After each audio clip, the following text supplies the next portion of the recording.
Well, please welcome our drivers to the stage now ahead of the 2026 Miami E-Prix Round 3 of the ABB FIA Formula E World Championship here at the Miami International Autodrome. From left to right, we've got Zane Maloney from Lola Yamaha Apt Formula E team, Jake Dennis from Andretti Formula E, and our championship leader, Nick Cassidy from Citroen Racing. Nick, love the hats.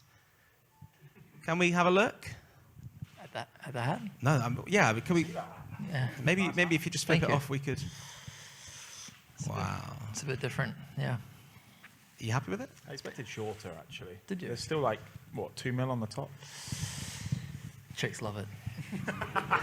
Not as much as Jev loved it yesterday. He seemed to be really enjoying that. Yeah. No, obviously, your hairstyle comes from your recent success. 2 races in, leading the championship in a new team. Must be good vibes all around. Yeah, it's been obviously a really great start, but it's super early.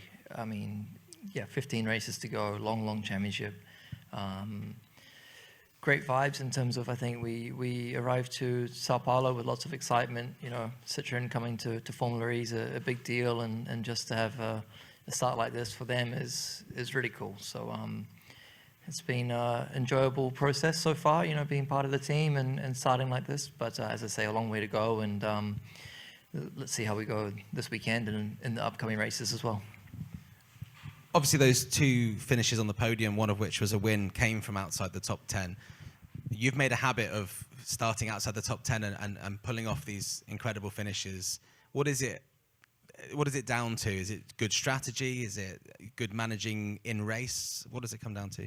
I think it's a combination of lots of things need to go your way in those races. I mean, you know, Jake beside me, I think he's excellent in those races as well. You know, Ollie Rowland's usually very good in those races, but they don't happen all the time, you know, and there's a lot of risk starting outside that top 10, and you need, as I say, a lot of things to go your way. So first target for us is to be starting in that top 10, get myself a little bit better in qualifying, doing a bit of a better job myself there, and yeah, I think that's the main focus on my side now for these next few races, even if I still think, you know, we can have strong results kind of from anywhere this weekend and maybe in Jeddah, but ultimately we won't be able to do that every weekend in the championship. So to try, get stronger over one lap. I think one thing that's been very impressive is that you've come into a new team, a new environment, and continued your form from the end of last year. I'm just wondering what the biggest differences you've noticed have been working with Citroen compared to your previous teams. There's always going to be small differences here and there. I mean, it was quite not a shock, but quite a big change for me. You know, see, moving from Envision to Jaguar, it was the same powertrain, and now it's kind of, I've said a few times, but like Mac to Windows type of thing. I've just worked really hard in the off season to get comfortable, to help on development as much as I can. We're bringing new stuff all the time. You know, we've got a few more things for this weekend, and hopefully if we can just keep that development rate up, then we can be strong. But it's been a good transition so far. Absolutely, it has. Thank you very much, Nick. Jake, obviously, great start to the season for you as well. Won the first race, just 4 points behind Nick. New team colours as well. How do they fit with your wardrobe?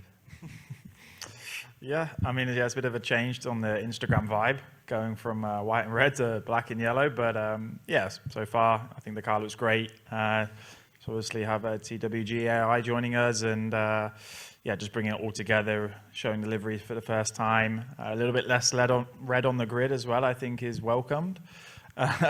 So yeah, overall very positive.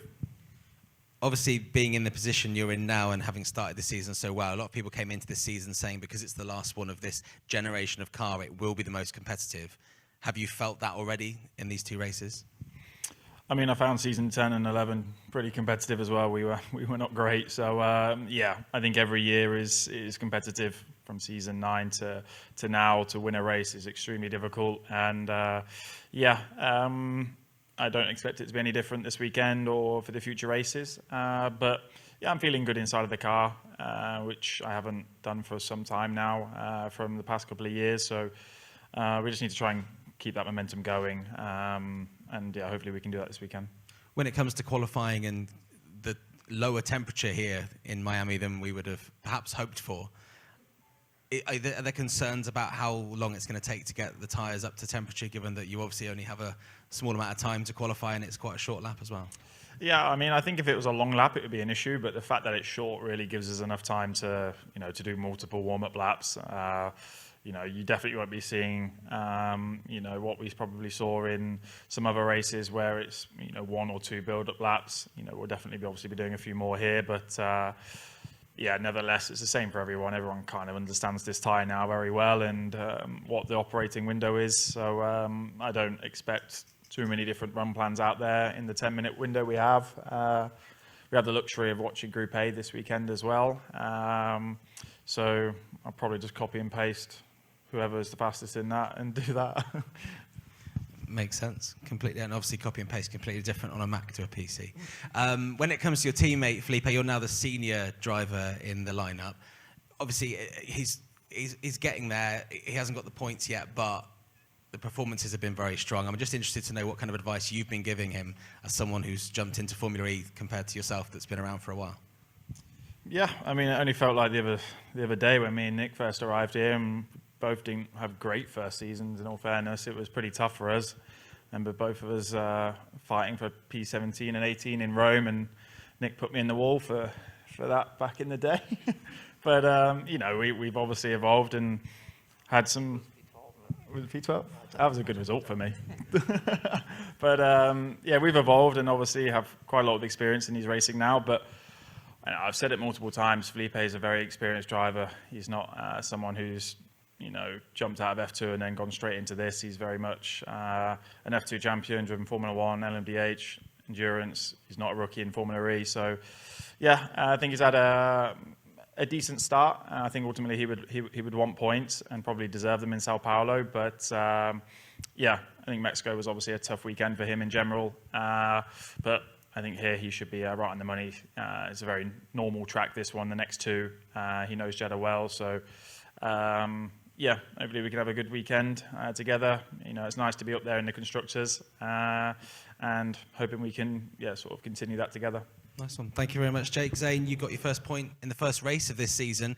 That was maybe a milestone in your Formula E career, but did you actually see that as much of a milestone?